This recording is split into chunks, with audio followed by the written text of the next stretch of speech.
Anushka production Subaskaran மற்றும் red Jain movies தயாரிப்பில் உலக நாயகன் கமல்ஹாசன் நடிப்பில் பிரம்மாண்டமான இயக்குனர் சங்கர் இயக்கத்தில் இந்தியன் 2 வெற்றி நடை போடுகிறது. இன்றைக்கு தமிழ்நாடு இளைஞர்கள் மற்றும் விளையாட்டுத்துறை அமைச்சர் இந்த இளைஞர் அணியுடைய தொடக்க விழாவில் பேசுகின்ற பொழுது பிரதமர் 6 முறை தமிழ்நாட்டிற்கு பிரச்சாரத்திற்கு வந்தால் 6 முறை இல்லை 1000 முறை வந்தாலும் கூட தமிழ்நாட்டில் அவர்கள் வெற்றி பெற முடியாது என்று குறிப்பிட்டிருக்கிறார்.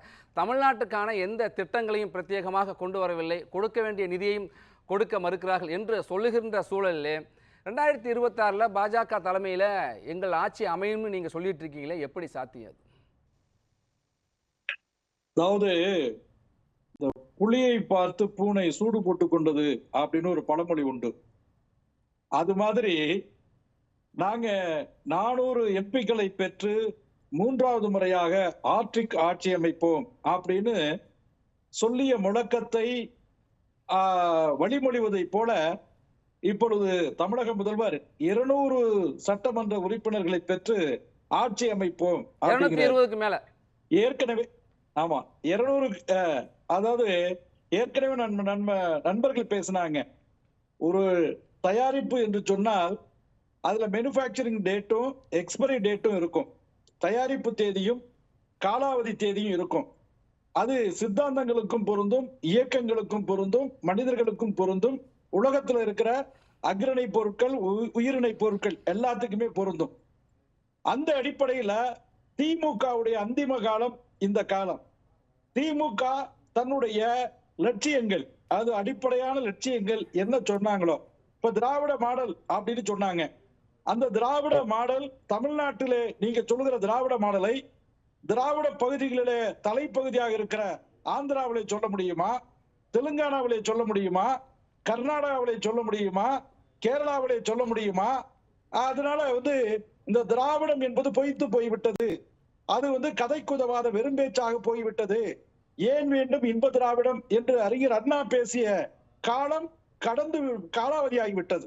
அந்த தேவை, திராவிட அப்படிங்கிற சித்தாந்தத்துடைய தேவை முடிந்து விட்டது. ஒரு காலத்திலே காங்கிரஸ் கட்சிக்கு மாற்றாக கட்சி வந்தது. பாஜகவுடைய மூத்த தலைவர்கள் ஒருவர், முன்னாள் துணை பிரதமர் எல்கே அத்வானி திராவிட கட்சிகளை குறித்து குறிப்பிட்டதை நீங்கள் அறிந்திருப்பீர்கள். திராவிட கட்சிகள் தான் தமிழ்நாட்டு உளவுறுப்பிலே வளர்ச்சிக்கு காரணமாக அமைந்திருக்கின்றன என்று எல்கே அத்வானி குறிப்பிட்டிருக்கிறார். திராவிட இயக்கங்கள் இன்றைக்கு நிதி ஆயோக்கினுடைய அறிக்கையில் பார்க்கின்ற பொழுது வறுமை அகற்றுவதிலே 92 மதிப்பெண்கள் பெற்று முதலிடத்தில் இருக்கிறது. 16 இலக்குகளே 13 இலக்குகள் இந்திய சராசரிக்கு மேல் இருக்கிறது. நீங்கள் குறிப்பிடுகிற திராவிட இயக்கங்கள் இன்னொன்று சொல்லணும்னா, இந்த 2 திராவிட கட்சியோட கூட்டணி அமைச்சு தான் நீங்க எம்பி எம்எல்ஏக்களையும் தமிழ்நாட்டில் பெற்றிருக்கீங்க. சொல்ல வர்றேங்க, அதாவது அந்த சஸ்டைனபிள் டெவலப்மெண்ட் கோல் இருக்குல்ல, அந்த எஸ்டிஜி அப்படின்னு சொல்லக்கூடிய அந்த நீடித்த நிலைத்த வளர்ச்சிக்கான குறியீடு அல்லது புள்ளிகள் அல்லது இலக்கு அப்படின்னு சொல்லக்கூடிய நிதி ஆயோக்குடைய அறிக்கையை நானும் கண்ணுத்தேன். அதுல நீங்க முக்கியமா திராவிட இயக்கத்தினுடைய அடிப்படை சாதி இல்லை சாமி இல்லை என்று கிராமத்திலே சொல்லுவார்கள். பிறகு ஒன்றே குலம் ஒருவனே தேவன் மாத்திக்கிட்டாங்க. ஆனா சாதி ஒழிப்பு, தீண்டாமை ஒழிப்பு, சமூக நீதி இதுல நாங்கள் அசைக்க முடியாத நம்பிக்கை வைத்திருக்கிறோம் அப்படின்னு சொன்னாங்க. தயவு செய்து இந்த இண்டெக்ஸ்ல போய் பாருங்க. தமிழ்நாட்டு அரசினுடைய நடவடிக்கை அந்த 16 விளிமியங்கள்ல பட்டியல் மற்றும் பழங்குடி சமூகத்திற்கு எதிரான வன்முறை பல மடங்கு கூடியிருக்கிறது, இதை பதிவு செய்திருக்கிறது. அது மாத்திரமல்ல, சாலை விபத்துகள் 4 மடங்கு அதிகரித்திருக்கிறது. பெண்களுக்கு எதிரான குற்றங்கள் பன்மடங்கு அதிகரித்திருக்கிறது. நீங்க பெண் விடுதலை என்பதும் பட்டியல் மற்றும் பழங்குடி மக்களுடைய சமூக நீதி என்பதும் பெண்களுக்கான சம உரிமை என்பதும் திராவிட இயக்கத்தினுடைய மைய கோட்பாடு என்பீங்க. அந்த மைய கோட்பாடு இன்னைக்கு ஐயத்துக்கு உள்ளாகி இருக்கிறது. அப்ப தமிழ்நாட்டில்தான் பட்டியல் மற்றும் சமூக மக்களுடைய பழங்குடி சமூக மக்களுடைய சுயமரியாதை தன்மானம் கேள்விக்குறியாகி இருக்கிறது. அண்மையிலே கூட பட்டியல் சமூகத்தை சேர்ந்தவர் தான் ஜெய் பீம் என்கிற முழக்கத்துக்கு சொந்தக்காரராக இருந்தவர் தான் அம்பேத்கர் அவர்கள், பாபா சாஹேப் அவர்களை புரட்சி கவிதாசன் அந்த படுகொலை இல்ல ஆம்ஸ்ட்ராங்கோட படுகொலையே ஒரு ஜாதிய பின்னணியோடையோ அரசியல் பின்னணியோடையோ நடக்கலை என்பது அன்றைக்கே காவல்துறை உறுதியளிச்சது. இன்றைக்கு கைதா இருக்கிற குற்றவாளிகள், குற்றம் சாட்டப்பட்டவர்களை பாருங்க, என்ன பின்னணி என்பது எல்லோருக்கும் தெரியும். அதை நீங்க திசை திருப்ப வேண்டாம். ஒண்ணு. ரெண்டாவது, எஸ்சி எஸ்டிக்கு எதிரான குற்றங்கள் நான் முடிச்சிடறேன், தமிழ்நாட்டில் அதிகரிச்சிருக்கு, உண்மைதான். 2021 23-24 ஒப்பிடல. என்ன சொல்றாங்க அப்படின்னா, குற்ற வழக்குகள் இங்க அதிகமாக பதிவு செய்யப்படுகின்றன. பிற மாநிலங்கள்ல, உத்தரப்பிரதேசம் போன்ற மாநிலங்கள்ல காவல் நிலையத்துக்கே செல்வதில்லை, பதிவே ஆவதில்லை. அதனால் இங்க அதிகமாக இருப்பது போல ஒரு தோற்றம் இருக்குங்கிற விளக்கத்தை நேற்று தினமே திமுக வந்தவங்க கொடுத்தாங்க. புரட்சி கவிதாசன் அவருக்கு பதில் அப்படியே சொல்லிடுறேன் லைட்டா. சார் ஒரு நிமிஷம் இருங்க, சுருக்கமா. சார் இங்க பாருங்களேன், அதாவது 400 சீட்டுக்கு மேல ஜெயிப்பேன்னு சொன்ன மோடியை பார்த்துங்க யாருமே நாங்க சூடு போட்டுக்கல. 400 சீட்டுக்கு மேல ஜெயிப்பேன்னு சொல்லி மோடியால தனி மெஜாரிட்டி 270 ஜெயிக்க முடியலங்கிறதா இங்க வரலாறு. எங்க தலைவர் சொன்னது எங்க தலைவர் சொன்னது 221 தொகுதி. எது இப்ப நாடாளுமன்ற தேர்தலில் 234க்கு 221 தொகுதியில திமுக முன்னிலையில் இருக்கு. அந்த ஃபேக்ட், அந்த டேட்டா நாங்க பேசி இருக்கிறோம். திராவிட கொள்கைங்கிறது திராவிட கொள்கைங்கிறது இன்னைக்கு இருக்கக்கூடிய அவர் இடைமறித்து பேசுவதற்கு என்ன அவசியமா தேவையும் இடைமறிப்பு இல்ல. தொடருங்க. நான் சொல்றேங்க, அதாவது ஆம்ஸ்ட்ராங் கொலை செய்யப்பட்ட உடனே சம்பந்தம் இல்லாம அதை பேசுங்க. அதை விட்டுட்டு நீங்க பாட்டுக்கு உங்களுக்கு விவாதத்துக்கு பதில் சொல்ல தெரியல. அதாவது பின்னணி இல்ல என்று காவல்துறை ரொம்ப சொல்லியிருக்காங்க. நீங்க ஏன் இந்த வழக்கு விசாரணை போயிட்டு இருக்கு, நீங்க இந்த வழக்கு திசை திருப்புறது மாதிரி இருக்கு உங்களுடைய வாதம். நீங்க தலைப்புக்குள்ள வந்துருங்க, புரட்சி கவிதாசன் தலைப்புக்குள்ள வந்துருங்க. சரி இருங்க இல்ல, ரெண்டு பேருமே பேசினா கேட்காது. பாலா இருங்க. ஒரு பாதுகாப்பற்ற ஆட்சி நடத்திட்டு இருக்கீங்க. யார் 600 கொலைகள் 500 கொலைகள் காவல் நிலைய மரணங்கள். இங்க பாருங்க, நீங்க எல்லாம் பேசவே கூடாது. பெண்களுக்கு எதிரான இந்த நாட்டுல நீங்க மறுக்க சொல்லுங்க, அவர் முடிச்சிட்டு பேச. சார் நீங்க என்ன பேசுறதுக்கு அத்தாரிட்டியா? நான் பேசுறேன். பாலா உங்களுக்கு நேரம் இருக்கு, உங்களுக்கு வாய்ப்பு இருக்கு, நீங்க பேசலாம். பிறப்புரிமை பதில் சொல்வது என்னுடைய பிறப்புரிமை. சொல்லுங்க. குற்றச்சாட்டு ஆக்கப்பூர்வமா முன்வைங்க, தொடருங்க. பிறப்புரிமை அதை தடுக்கிறதுக்கு நீங்க யாரு சார்? நானே நீங்க சொன்ன குற்றச்சாட்டை நானே சொல்லிட்டேன் சார், அதுக்கான விளக்கமா அவங்க சொல்லிருக்காங்க சார். அடுத்த பாயிண்ட்க்கு வாங்க, அடுத்து வாங்க. அதாவது இளைஞர்களை 2026 ஈர்க்க போவது யார் அப்படிங்கிறது கேள்விங்க. சரி, எல்லாம் தலைப்பை தாண்டி பல மைல் துயரத்துக்கு பயணிக்கிறாங்க. விட்டுருங்க, தயவுசெய்து நீங்க தலைப்புக்குள்ள வந்துருங்க. அப்ப அதாவது முன்னுதாரணமா வந்துருங்க. கற்றாரே காமுறுவர் அப்படின்னு அழகான பழமொழி சொற்றொடர் தமிழ்ல உண்டு. அதனால படித்தவரை தேடுவார்கள். அதனால இன்னைக்கு சமூக வலைதளங்களுடைய பொற்காலம். இன்றைக்கு எல்லா இளைஞர்கள்ட்டையே 5 விரல் இல்லைங்க, 6வது விரலா செல்போன் இருக்கு, 10 விரல் இல்லைங்க, 11வது விரலா லேப்டாப் இருக்கு. அதனால இளைஞர்கள் உள்ளங்கை நெல்லிக்கனியாக உலகத்தை உள்ளங்கையில நிறுத்தி இருக்கிறார்கள்.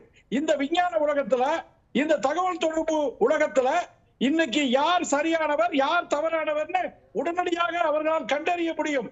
ஒரு கட்டத்துல சீமானவர்கள், நான் விமர்சனத்திற்கு அப்பாற்பட்டு சொல்கிறேன், சீமானவர்கள் இளைஞர்களை கவர்ந்தார்கள், இதை ஏற்றுக்கொள்கிறோம். அதன் கருத்தபடியே மக்கள் நீதி மையத்தை சேர்ந்த கமல்ஹாசன் கூட இளைஞர்களை கவர்ந்தார். ஆனால் அந்த கவர்ச்சி என்பது நீடித்து நிற்கவில்லை, அது காணாம போயிருச்சு.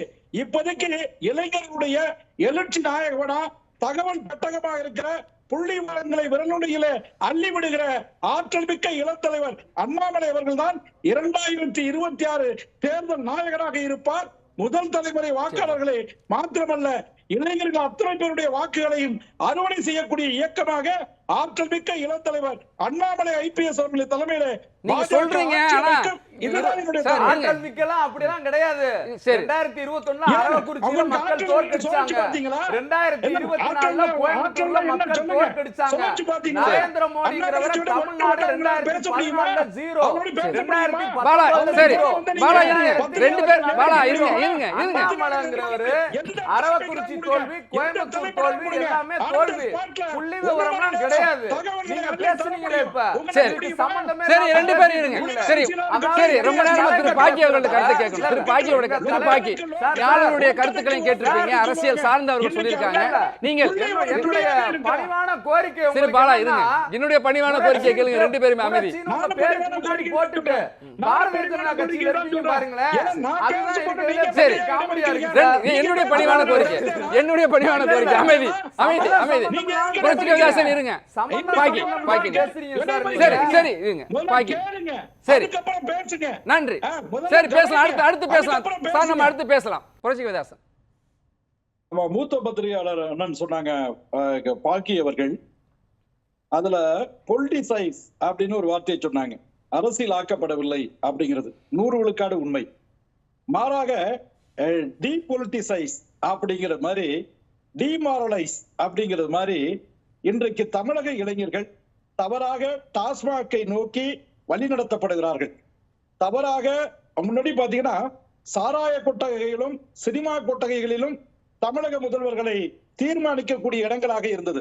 சட்டமன்றமோ பாராளுமன்றமோ அல்லது வாக்குச்சாவடியோ கிடையாது.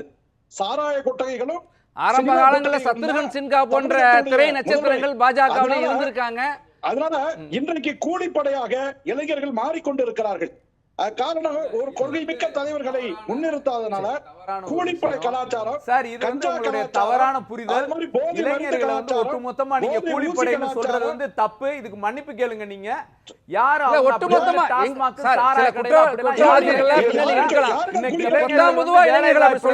சர்வதேச அளவுல சாதிச்சிருக்கிறாங்க. இது தவறு. இளைஞர்களை கூலிப்படைன்னு சொல்ற பாஜக இது தப்பு சார். சார் நீங்க ஃபர்ஸ்ட் இளைஞர்கள்ட்ட மன்னிப்பு கேளுங்க. இளைஞர்களை பார்த்து நீங்க கூலிப்படைன்னு சொல்றீங்க. யாரு டாஸ்மாக்ல உட்கார்ந்து இருக்கிறது? உங்களாய கொட்டை சினிமா கொட்டையில யார் உட்கார்ந்து இருக்காங்க? இது தப்பு சார். சொல்லிட்டீங்க. ஃபர்ஸ்ட் நீங்க பாலா சொல்லிட்டீங்க. இளைஞர்களை பற்றி ஒரு தவறான புரிதல் பாரதிய ஜனதா கட்சி. சரி சரி பாலா இருக்கு. புத்தியை தீட்ட வேண்டிய இளைஞர்களை கத்தி சீட்ட கத்து கொடுத்தது யாருங்க? சரிங்க, உங்க கட்சியில தான் பாஜக ரவுடியா சேர்த்து வச்சிருக்காரு அண்ணாமலை. அண்ணாமலை தமிழ்நாடு தலைவர். கொஞ்சம் கேளுங்க. ரவுடிகளே கொஞ்சம் கேளுங்க. தமிழிசை சவுந்தரராஜன் சொல்லிருக்காங்க சார். பாஜகவுடைய மாநில தலைவராக அண்ணாமலை வந்து எவ்வளவு நாள் ஆச்சு? இதுக்கு நீங்க என்ன செஞ்சிருக்கீங்க? இளைஞர்களை சீர்திருத்தவோ இளைஞர்களை நல்வழிப்படுத்தவோ நீங்க என்ன முயற்சி எடுத்திருக்கீங்க? ஒரு அரசியல் கட்சியா இளைஞர்களை பார்த்து கூலி பாலா இருங்க. தமிழ்நாட்டு இளைஞர்கள் சரி, ரெண்டு பேருமே பேசினா நீங்க சொல்லிட்டீங்கல்ல மறுத்துட்டீங்க. ஏத்துக்கலாம் முடியாது. உங்க கருத்தை ஏற்புடையது அல்ல அப்படின்னு சொல்லிட்டாரு. அடுத்த பாயிண்ட்க்கு வந்துருங்க. அவர் ஏற்க வேணாங்க. நீங்க ஒட்டுமொத்தமா இளைஞர்களை கூலிப்படைன்னு அப்படி ஒட்டுமொத்தமா சொல்றது இங்க ஏற்க முடியாது, அனுமதிக்கவும் முடியாது. நீங்கள் குற்றச்சாட்டுகளை வைங்க. ஒட்டுமொத்தமா எல்லா இளைஞர்களையும் அப்படி சொல்லிட முடியாது. நிறைய சாதிச்ச இளைஞர்கள் இருக்காங்க சார். நம்ம ஏன் சார் நல்லதை எடுத்துக்கோங்க சார். என்னுடைய கருத்தை ஏத்துக்க வேணாம். நான் பாஜக, நீங்க திமுக. உங்க கருத்தை நான் ஏற்கல. என் கருத்தை நீங்க ஏத்துக்க வேணாம். மக்கள் ஏற்பாங்க. சரி, ரெண்டு பேருமே கருத்தை முன் வச்சிருக்கீங்க. மக்கள் ஏற்கட்டும். மக்கள் பார்வைக்கு விட்டுருவோம். அதாவது இளைஞர்களை பார்த்து கூலிப்படைன்னு சொன்னது ஃபர்ஸ்ட் தப்பு. இளைஞர்கள் யாருமே கூலிப்படை கிடையாது. என்ன அடிப்படையில் நீங்க அந்த கருத்தை சொல்றீங்க? ரெண்டாவது விஷயம், சாராய கொட்டையிலும் சினிமா கொட்டையிலும் இளைஞர்கள் இருக்காங்கன்னா என்ன? யாரும் படிக்கிறது இல்லையா? யாரும் வேலைக்கு போறது இல்லையா? யாரும் சாதிக்கிறது இல்லையா? இன்னைக்கு எங்கெங்கயோ வந்து பன்னாட்டு நிறுவனங்கள் வந்து பெரிய பெரிய பொறுப்புகள்ல இன்னைக்கு இளைஞர்கள் இருக்கிறாங்க. அப்ப அதெல்லாம் தமிழர்களோட சாதனை இல்லையா? ரவுடிகளை பூரா கட்சியில சேர்த்து வச்சுட்டு ரவுடி பசங்களுக்கு பூரா பொறுப்பு கொடுத்துட்டு நீங்க உங்க அண்ணாமலை தான் கொடுத்தாருன்னு தமிழிசை சவுந்தரராஜன் சொல்றாங்க. அதை நீங்க வந்து பாத்தீங்கன்னா இளைஞர்களை பார்த்து கூலிப்படைன்னு சொல்றீங்க. ஏன் சார் இது பாரதிய ஜனதா கட்சியோட நிலைப்பாடா? நீங்க இதுக்கு மன்னிப்பு கேட்கணும் சார். தமிழ்நாட்டின் இளைஞர்களை பார்த்து கூலிப்படை அப்படின்னு சொன்னது தவறு.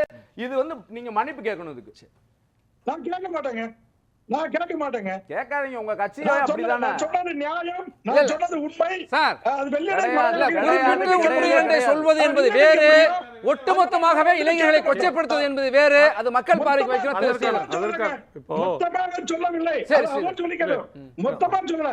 ஆனா இளைஞர்கள்ல கணிசமான பேர் தவறாக வெளிநடத்தப்படுகிறார்கள். அதற்கு இந்த தலைவர்கள் பொறுப்பேற்க வேண்டும் அப்படின்னு சொல்ற பாஜக தலைவர் உட்பட தானே சொல்றீங்க. தலைவர்கள் சொல்றப்ப திறந்து விட்டது யாரு? திமுக 27 ரவுடிகள் இருக்காங்க. சரி சரி